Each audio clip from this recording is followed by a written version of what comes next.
लोकहित में स्वागत है। जैसे कि 5 तारीख को जो इलेक्शन था प्रभाग समिति का, जिसमें कांग्रेस के एक लीडर और समाजवादी की हिरम सादिक सिद्दीकी जो एब्सेंट थी, क्या कहोगे इस बारे में? क्या लगता है आपको? अस्सलाम वालेकुम। मैं असल में बताना ये चाहता हूँ कि ये सोची समझी प्लान के साथ ये साजिश थी। ये प्लान था इनका। ये कोई ऐसा नहीं है कि वो एब्सेंट थी। एब्सेंट जानबूझ के हुई हैं या कि उनके जो बड़े हैं उन्होंने एब्सेंट कराया है।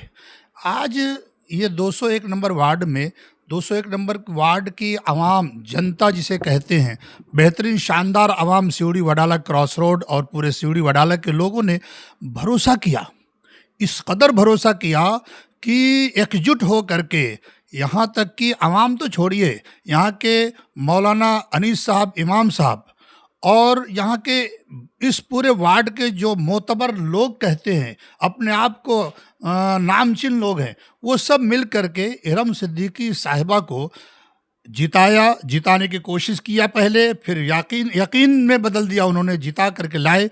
सिर्फ क्यों जिता के लाए? ताकि बीजेपी नहीं आवे। एमआईएम को साइड लगाया इन सब लोगों ने, मौलाना से लेकर के आवाम तक लोगों ने। क्यों लगाया?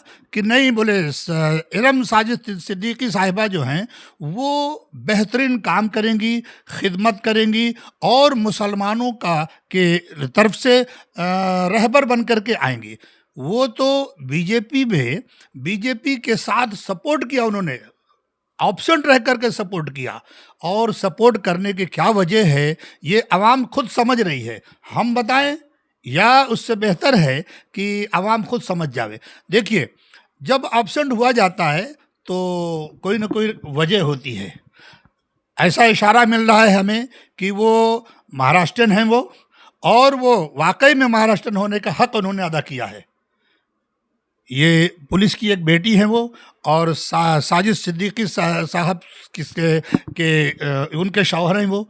तो जहाँ तक मुझे ऐसा लगता है कि उन्होंने महाराष्ट्रन होने का हक अदा किया उन्होंने, और जो बीजेपी का जो सपोर्ट किया उन्होंने बेहतरीन अंदाज में किया उन्होंने। और आज ऐसा सपोर्ट किया कि यहाँ की आवाम सख्त गुस्से में है, नाराज़ है।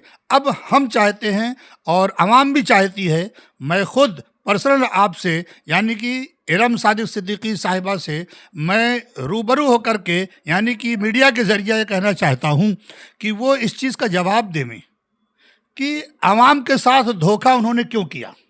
आवाम ने बीजेपी को हराने के लिए आपको जिताया और आपने बीजेपी को ही सपोर्ट किया आपने। और यहाँ तक कि एमआईएम को बी टीम आवाम कहती थी, आपके बड़े बड़े लीडर समाजवादी के कहते थे, आप खुद कहते थे। लेकिन आज बी टीम कौन है ये साबित हो गया है। ये साबित हो गया है कि बी टीम सिर्फ और सिर्फ समाजवादी पार्टी है, जो हिरम सिद्दीकी के जरिया ये सबूत मिल गया है। मैं हिरम सिद्दीकी से मुखातब हूँ कि वो आवाम के पास आएँ और मीडिया के जरिया अपना पक्ष जाहिर करें कि वो ऑप्शन क्यों थी। अगर ये नहीं करती हैं तो हम पूरी तरह से मुतमईन हैं, उसमें कोई दो राय नहीं है कि वो बीजेपी की बी टीम वो खुद है। समाजवादी पार्टी बीजेपी की बी टीम है। वो एमआईएम हमेशा हक की लड़ाई लड़ी है, लड़ती रहेगी। एमआईएम जिंदाबाद। अस्सलाम वालेकुम। जैसे कि एक व्हाट्सअप ये लोग का ग्रुप चल रहा है, उसमें ऐसा मालूम पड़ा है कि वो पर्सनल कुछ उनका प्रॉब्लम हुआ था इसलिए एब्सेंट थी। पर्सनल एब्सेंट, ये मेरे ख्याल से जितने भी इस वार्ड के समझदार लोग होंगे वो सब समझ रहे होंगे कि कैसे एब्सेंट हुआ जाता है। एब्सेंट किया भी जाता है, एब्सेंट हुआ भी जाता है, और एब्सेंट होने के लिए फोकट में कोई एब्सेंट में नहीं होता, ये भी आपसे बता देता हूँ मैं। तो क्या पैसे की झोल है इसमें? बिल्कुल यकीनन झोल हुआ होगा। जैसे उद्धव ठाकरे बोलते हैं 50 खोखे एकदम ओके। हाँ तो ओके, अब कितने खोखे ओके ये तो मुझे नहीं मालूम है, लेकिन आवाम में जाहिर हो रहा है। कोई कुछ कहता है, कोई कुछ कहता है, लेकिन बगैर झोल के कुछ भी नहीं होता है ये। तो ये हमारे साथ थे हाजी हाफिज अख्तर साहब, जिन्होंने हिरम सादिक सिद्दीकी को खुला चैलेंज किया है। उन्होंने किया है कि रूबरू बात करें मीडिया से कि आप एब्सेंट क्यों थी।